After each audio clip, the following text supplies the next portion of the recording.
The way we lead impacts the way people live. This world needs truly human leadership. I'm Brent Stewart, your host. Thanks for listening. This podcast is an outreach of Barry-Wehmiller. You can connect with us on Facebook, LinkedIn, Instagram, and Twitter at Barry-Wehmiller, and find our podcasts, articles, and videos at trulyhumanleadership.com. You're listening to a Truly Human Leadership podcast refresher, where we reshare insight from podcast episodes from the past.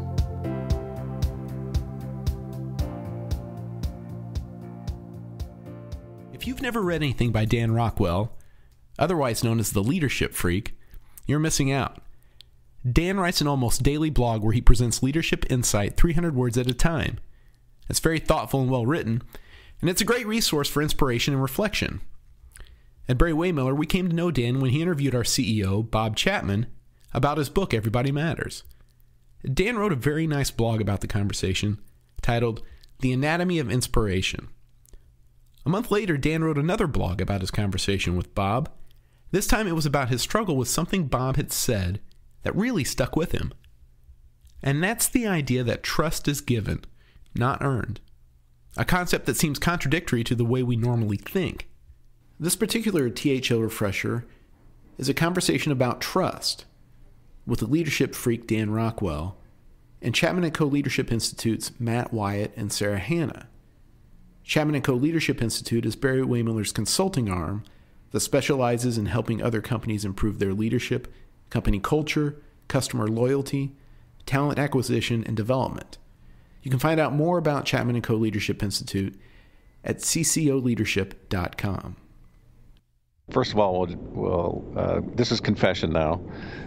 I'm a pretty skeptical person, and I guess that's a nice way of saying you are going to have to earn my trust. I'm not going to give it to you.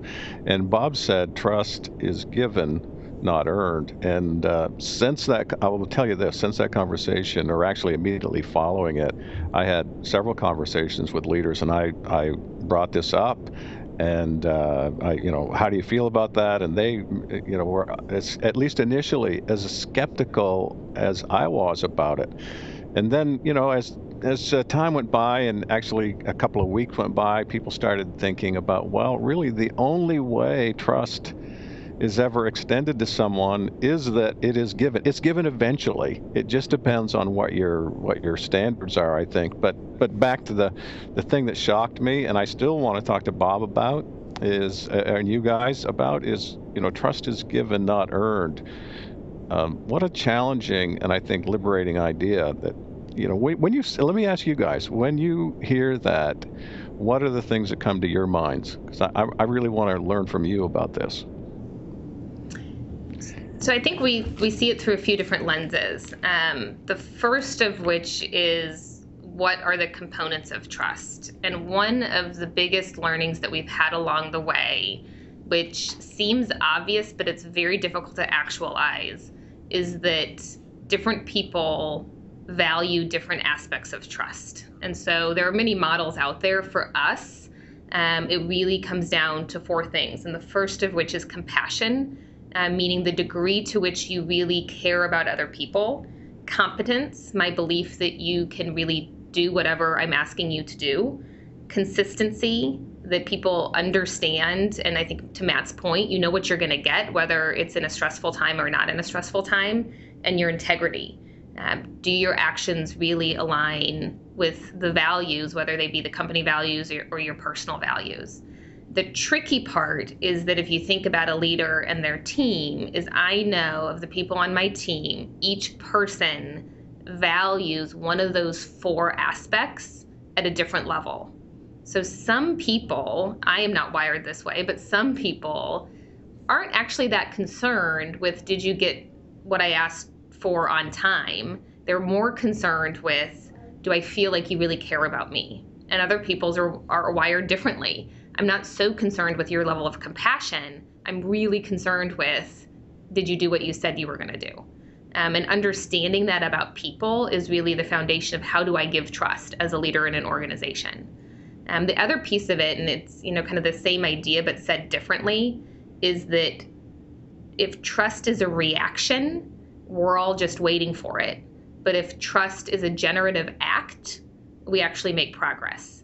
And flipping around how you view the gift of trust actually allows you to lead differently.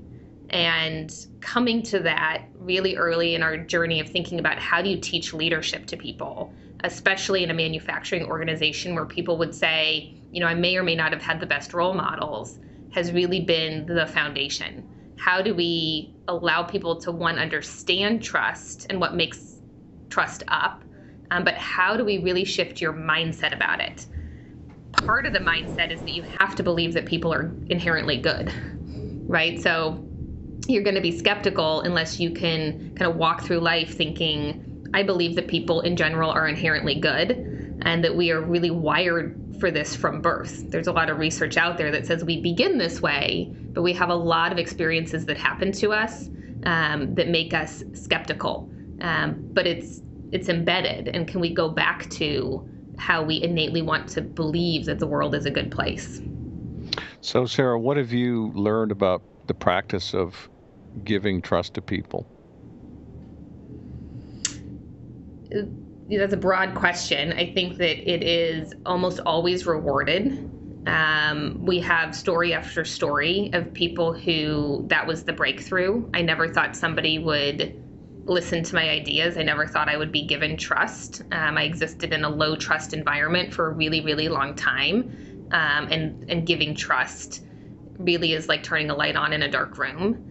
For us, it's both what are the processes and the external factors that you have to change to allow people to see that we're trusting, and then how do we teach the behaviors of trust? And so in terms of the processes and systems, it can be anything from, if we put our spare parts in a cage, what does that say to you about my degree of trust in you?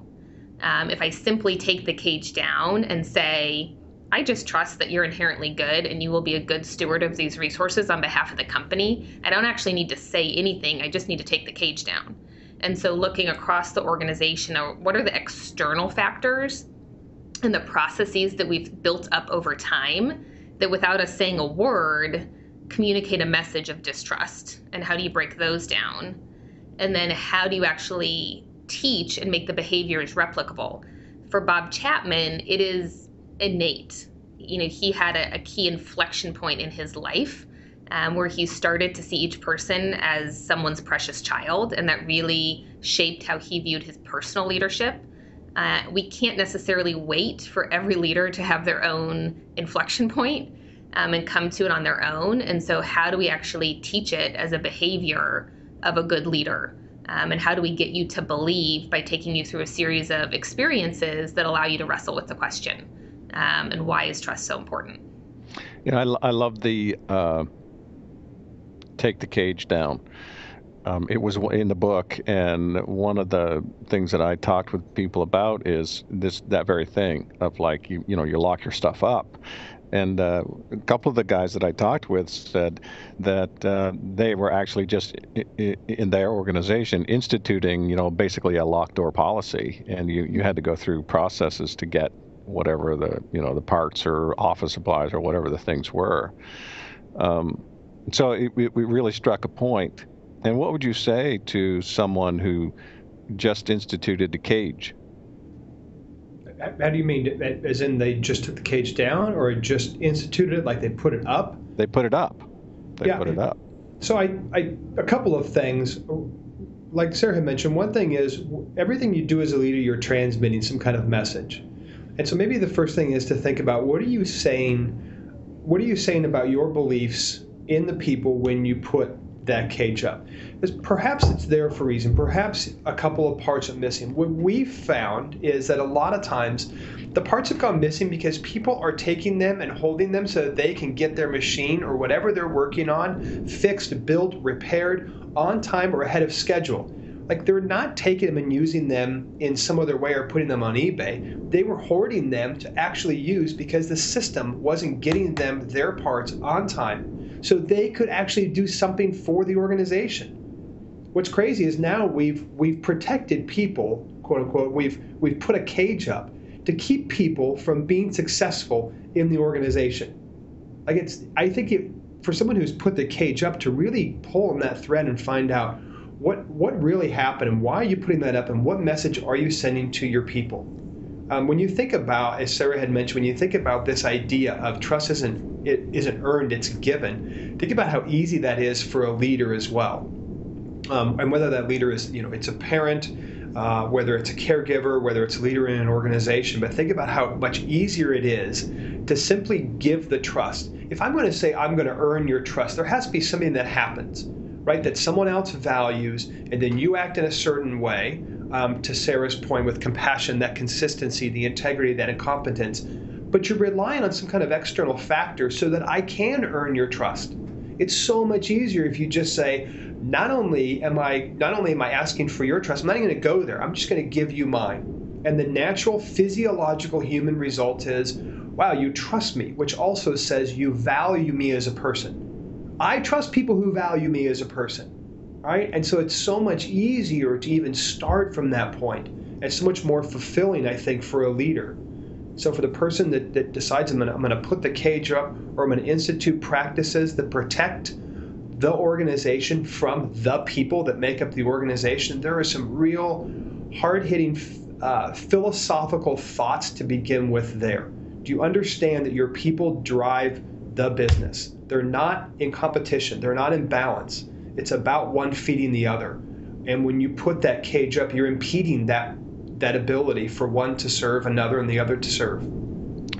So Matt, what are your responses to the violation of trust? Well, can you give me something a little more specific? Okay, we'll go with the office supply closet or the parts, the parts cage. And so you remove the parts cage, and then all of a sudden somebody steals. Or let's talk about the office supplies. I mean, research shows that this costs the stealing or pilfering of pens and paper and all of those other kinds of things costs organizations millions of dollars. So you're going to remove that, and what do you do when someone violates that trust? Well, something I would, pause on is that we believe every behavior is an expression of a need, and that the behavior sometimes doesn't allude to what the true need is. And so you can talk about the 99%, and you can talk about the 1%, right? And so if you talk about 99% of people, if there's a behavior that you look at and say, you violated my trust, our reaction is, well, let's find out what the need is here. And our experience is that 99% of the time, it's as Matt described, right? My intentions were good. Right? Maybe I didn't do the right thing, but I had the best of intentions for myself and for the organization, and I might not have gone about it in the right way. And so the reaction is listening, right? It's not to say, I'm going to go into this conversation trusting that your intentions were good and not jump to the conclusion that you had an ulterior motive or that your need was bad. So the first reaction is really listening. The second is tremendous patience.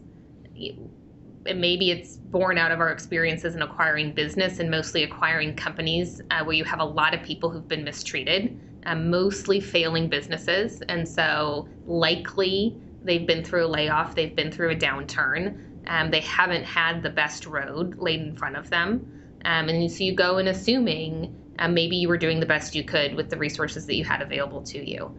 But what's that true need? And so we will always lean towards more patience and starting with listening, and then really figuring out what is the underlying issue here. Is it that you don't understand what the vision of this business is and how you contribute to it? Is it that you haven't been matched in a role that plays to your strengths, right? So there's so many other things that we would go to first than a very black and white, the behavior was wrong, and here's the punishment for that. And I go back to parenting, right? So if we all parented our kids like that, there's no learning. But if you think about it as how would I want to treat my 3-year-old or my 5-year-old, I'm going to choose to trust that your intentions here were good, but let's talk about the behavior and what the behavior should be. Yeah, and Dan, that's not to say, to Sarah's point, it's not to say that eventually, to your kind of setting up the case, like what if someone violates trust, and I think you were getting to basically someone is stealing, let's say. It's not to say that eventually that person who decides to violate that trust in some way isn't eventually let go. In fact, we had a couple of Harvard professors visiting one of our facilities, and they were asking the team the same question. What if someone violates your trust? Well, tell me more.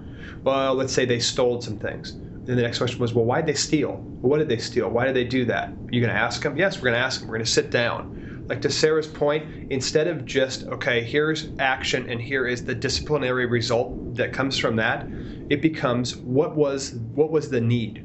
Well, I got what the resulting behavior was. What was your need? So constantly, so these Harvard professors kept drilling in to this group more and more and more. And finally the group said, okay, well then sure, then they're let go. So it's not to say that eventually that couldn't happen. It's just that it's not our first reaction.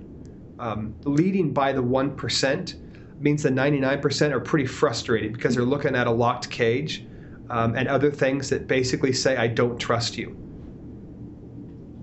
Yeah, I so appreciate what you're saying about leading by the 1% or leading by exception or those types of things. So much of organizational life is reactive to that kind of behavior. Something happens, we make a rule. Something negative happens, we set a policy. And now everybody is bound by that policy. And you can see inevitably what happens in an organization is it slows down. It starts to jump through more hoops.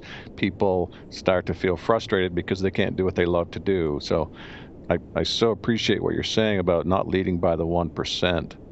I also, as I reflect on this in my own journey, I feel like distrust in my life is self-protective. I feel like I'm protecting myself from being hurt, being taken advantage of, which reflects, I think, an attitude about others are ready to take advantage of me. It goes back. I'm just reflecting on what you're teaching here about this. Believe that people are good, and that they won't take advantage of you. Yeah, I think from just a quick personal story about how this impacts people's lives. I was traveling at one of our locations, and Bob and I were conducting kind of just a session where we sat down with some of our folks and talked about how it's basically a listening session, we call them. How's it going? Where are we walking the walk? Where can we make improvements and such? And so we're going around the table and everyone's discussing all of these type of things in the organization. Bob's giving a little update on the business and where we are because we're very transparent about those things and we're listening. And in the corner, I see this one gentleman, larger gentleman, big arms, and he's got his arms crossed the whole time and he's looking down. And I keep watching him, and my impression was that he's not very happy about being here. He has something to say, and it's going to be good. So I'm looking forward to the discussion point when I can ask him what he has to say. And I think Bob noticed this as well, because then at the end he looked over and said, "And you, young man, what do you think?" And the exact opposite happened of what I thought was going to be. What I thought was more maybe anger that he was holding within, or I have a gripe or an axe to grind here, actually turned into he was just very uncomfortable because of how emotional the story he was going to tell. And I didn't expect it, but he was talking about when he had first started. He was an electrician on the line repairing some of the equipment, and he asked one of the leaders, where should I go lock up my tools? Because as people might know, when you're working as a maintenance person, a lot of times you own your tools and they're worth thousands of dollars. Where can I lock up my entire tool chest? And the leader responded, well, I'm sure we can find some place for you to do that, but you can just leave it right here. No one's gonna take anything, but we can certainly find a place for you to lock that up. And it was really hard for this person to tell that story. He got very emotional about that because he had just entered into a place where he said, for the past 25 years, I had to lock up my personal belongings in the place that I went to work. And when you think about your own personal journey, like I've never had to go into an environment where I distrusted everyone around me and had to secure everything, all my belongings, and had to watch my back. And what that must do to someone Do I get the creativity out of them? Do I get the innovation out of them? Are they content? Are they giving their full self to the team? Of course not. They're worried about protection. So I think from a personal standpoint, when people enter into an environment where we say we're going to give you our trust, that's the power that you see that happen in just an individual life is astounding. And don't think for a second that person doesn't go home and think, does he enjoy his job? Of course he does. Even from the standpoint of just, I'm going to a place where I don't need to lock up my own stuff anymore. I don't have to watch my back. So how would you recommend a leader begin implementing the idea of we're going to give trust rather than have it earned? I think it begins with listening, right? So it's by opening up a dialogue and saying, if this is something that we want to work towards, where are the gaps? And so Matt mentioned listening sessions, which is a practice that we do regularly across the organization. And it truly is exactly what the title suggests. It's not about necessarily tackling the problems and solving those issues right away, but it is trying to generate the stories and having people say, this is what you're saying to me, and I want to believe that you're going to trust me, but this stated practice makes me feel like you don't. And then using a continuous improvement tool set to start changing some of those practices. Some are easy. Taking down the cage is, in theory, easy. You just take it down. Some are more complex. You think about, how many sign-offs do I need to cut a check to have an account paid, right? So there's a reason that policy was implemented in the first place. But let's just be open about asking why. Does anybody care anymore? And really digging to the root of the issue and systematically changing those processes. And so I think throughout our cultural journey, it always has begun with listening, really tapping into people and saying, where could we be better? And then funneling those challenges either through a continuous improvement approach, or it boils down to people saying, I believe you and I want to be a part of this culture, but I don't know how you want me to act. I need more skills and I need more knowledge. And so how do we teach leadership to create space for people to be able to do these things? And so we see those two things really kind of coming together hand in hand. But it always begins with, here's who we say we want to be. It's aspirational. It's not who we are every day, and we're not going to ever be perfect. But let's just talk about and have a conversation about your day to day and how you feel like this applies or doesn't apply. And then start tackling and closing those gaps, whether they're small ones, big ones, that you're just constantly, systematically closing those gaps. One of the things that popped into my mind as you were talking, Sara, is there is a place for sign-offs, for example. It's not distrust. Right. It's not distrust at all. It might be, I would want someone to sign off on what I did because I want to protect myself. And I don't mean that in a bad way. If I'm signing a check for $100,000, I want someone else to sign off on it, right? I mean, that's not a bad thing. That's a healthy thing. Absolutely. Absolutely. And I think and something interesting that I heard, it was actually last week, we were touring around to a lot of our different business units. And one of the things that they did, and it's subtle, but I think really impactful, is to say, is it really that my leader needs to sign off? And there are some instances where that's appropriate. Or is it that we just want 4 eyes on this? In which case is the policy that my peer can sign off? That feels a lot more trusting to say that it's not that I'm in a position and I need somebody, quote unquote, in a higher position to sign off on my ability to make this decision. We just as an organization believe in quality and care and consistency, and so this needs 4 eyes on it. And so I just need to go to one of my peers and say, can you look at this? And that's the policy. So I think you bring up a good point. What is the motivation behind this need? And are we putting some artificial things on it by saying, it has to be a person of XYZ position, when it could just be, hey, Matt, can you check this for me? We're both going to sign it, which means that we feel more confident in whatever decision it is that we're making. And I think there's something to be said about how this exact concept that Sara has mentioned can actually build trust. For example, when there are actions that we can take where if we don't do the right actions, the results can be irrevocable. So take, for example, lockout, tagout procedures. So if I'm working in a machine that has power to it, before I get in there, I want to make sure that the power is not on it and it doesn't have the ability to come back on it. And so I use those procedures, and I have someone else that verifies those procedures because lives are on the line. That's a greater trust right there. It's not about, do I need to get another permission slip?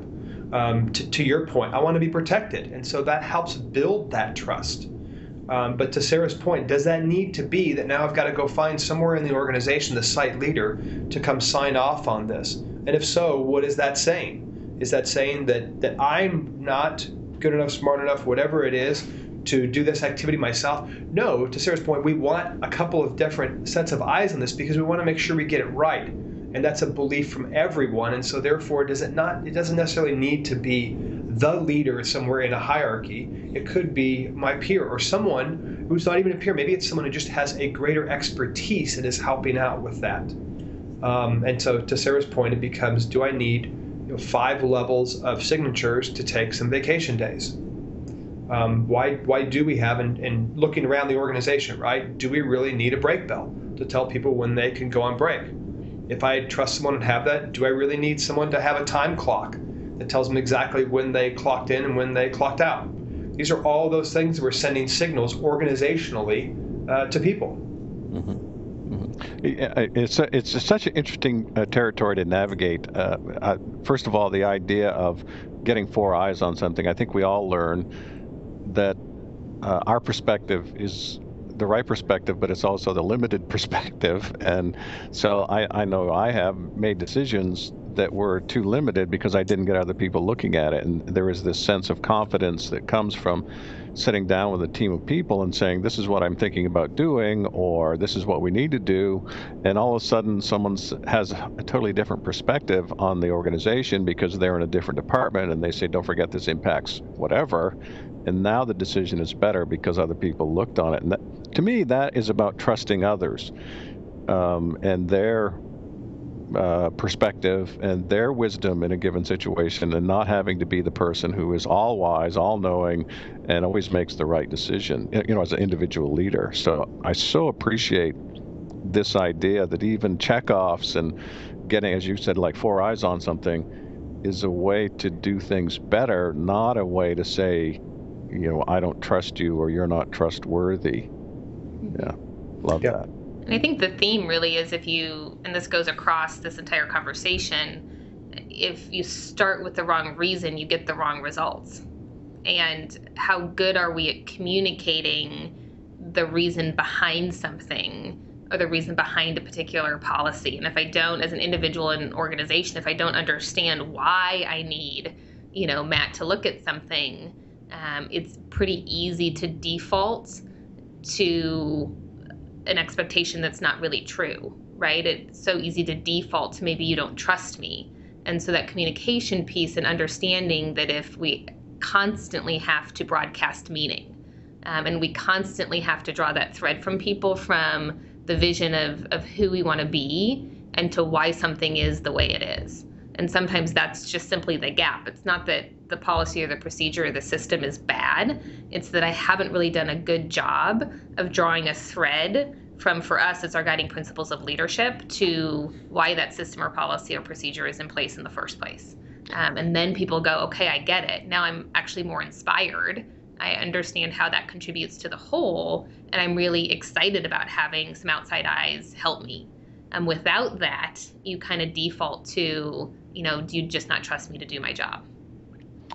I don't want to hijack our conversation here, but I do, actually, I guess. Go for it. So what are the bumps in the road when leaders and organizations adopt a trust is given, not earned approach? The bumps in the road. I think that I don't know if this qualifies as a bump in a road. It is certainly messy. I think that we have a high degree of tolerance for allowing people to go on the journey at their own pace, because you're talking about human beings and relationships, and you don't know what's happened to them in their past. That the road is bumpy. It's not perfect. You can't necessarily adopt, a top-down or a bottom-up approach when you really commit yourself to becoming a trusting organization. Our philosophy is more that you look for places where it's going really, really well and magnify that impact and share that story and try and inspire others. And that requires a great deal of patience, which some organizations don't necessarily have, whether it be because financially they can't have that amount of patience, or they're not wired that way. But it's not the cleanest, easiest road. It pays off tremendously in the impact that you have on people's lives. But it is messy, and it cannot be done necessarily in the most organized fashion.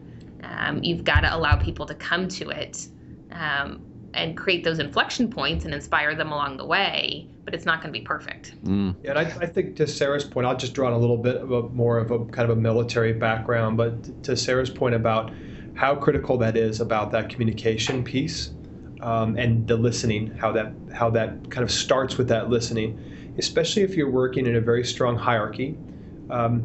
You can't just use the idea, I'm simply going to give trust.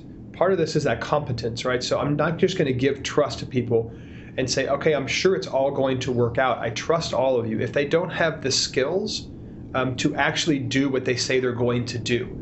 And that's part of that leadership piece. So if I'm saying I trust you all, that you're going to do this, and they don't have the skills to do that, then when it goes wrong, you can't yank the reins and say, I trusted you, I gave you trust, and you violated my trust. That didn't happen at all. As a leader, you didn't set this up correctly. David Marquet, who wrote Turn the Ship Around, has really great analogies on this, and he was a commander of a nuclear submarine, and he calls these above and below the waterline.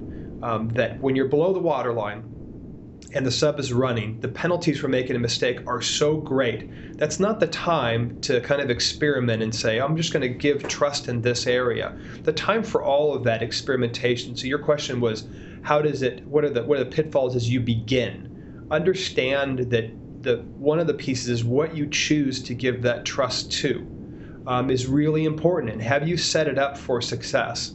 Because if it doesn't, then the natural reaction of a leader is to yank the reins back and say, well, that clearly didn't work. When it wasn't your team's fault at all, did you make sure that they had the competence that you were trusting them to? And to Sarah's point earlier, did you communicate that well enough? We had a young member on our team that was setting up, and she was going to kind of organize and MC a really kind of high-profile event around our book launch. Now, if we had simply said to her, well, now go and talk to these 3 people and make sure that your plan is good, that might convey a sense of, I don't trust you at all. If we communicated that says, you've got a fantastic plan, we want to make sure you're really successful at this and you knock it out of the park, and these other 2 people have done it before and they did a great job, I think you might want to talk to them and bounce ideas off one another, because I want to make sure that you're really successful at that. That's an entirely different message. That's not an issue that I don't trust that person. It's an issue as a leader. I trust you, and I want you to know that I'm going to set you up for success. And I think that goes back to the point that we talked about earlier about making sure that that competence is there. Yeah, it's starting to feel the importance of leadership again. I think Maxwell said everything rises or falls on leadership, or someone said it. And I actually said to John, that's a very daunting statement. And his reply was, that's also leadership's opportunity. It doesn't mean that it's not difficult or challenging, but when you set people up for success, or when you you communicate the mission, those are the things that really make such a difference in people's lives. And even, Sarah, you talked about look for what's working. I find that shift in organizations and leaders is such an essential shift, that we're brought up with look for what's not working and what are the problems, and we spend all of our time focusing on these things versus creating some energy, creating some passion, creating some honor, where, this is working. How do we do more of that? What a great way to do it. And I find that fits really nicely in this trusting environment sort of context. Recognizing that piece and saying, okay, well, where do we get our leadership training? It isn't in our undergrad. It isn't in our MBAs. Why should we be great leaders? The skill sets to do the kind of things you were just saying are entirely different than the quantitative skills I was taught. And so expecting people that are just going to naturally be good leaders, why should I do that? I didn't naturally expect you to be a great accountant. I gave you the training, I gave you the skills, you went to school for it. So why did I suddenly expect you to be a great leader? That's not your fault. Right? That's the work of the organization, to Sarah's point earlier about how do we provide those tools that people who want to be great leaders, that we have some training and some tools available for that. And to layer on, for the people who want to just be really, really good at what they're really, really good at doing, stop promoting them into leadership roles, right? So I think this is pretty commonplace, and we'll use the example of promoting your very best sales executive into a sales leadership position. Not only have you lost your very best sales executive, you run the risk of promoting an individual who has no idea how to lead a team. And you do tremendous damage. And so really giving some thought to that practice of promoting your best doers, which we are certainly not immune to in our organization, and we've done it. And do you have at least a place for people to go who want to grow into that leadership role? I think we really lean into the fact that it's an awesome responsibility. We're very clear about incredibly high expectations on our leaders to be able to cast a vision, to be able to create meaning for people in the work that they do. The fact that your job is really one of empowerment, not necessarily delegation or getting tasks done. And you have to have an eye towards that continuous improvement. And if you can do all four of those things and you can do them well, that's leadership to us in this organization. To Matt's point, we take the ownership of teaching people that, but you have to start with somebody who wants to lean into that responsibility, and that's the first piece. We can't make you accept that, but if you want to accept that, we can give you the tools to allow you to be successful.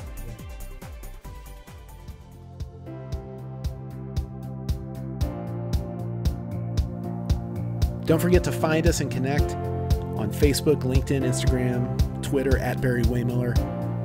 And you can find more podcasts, articles, and videos at trulyhumanleadership.com. I'm Brent Stewart. Thanks for listening.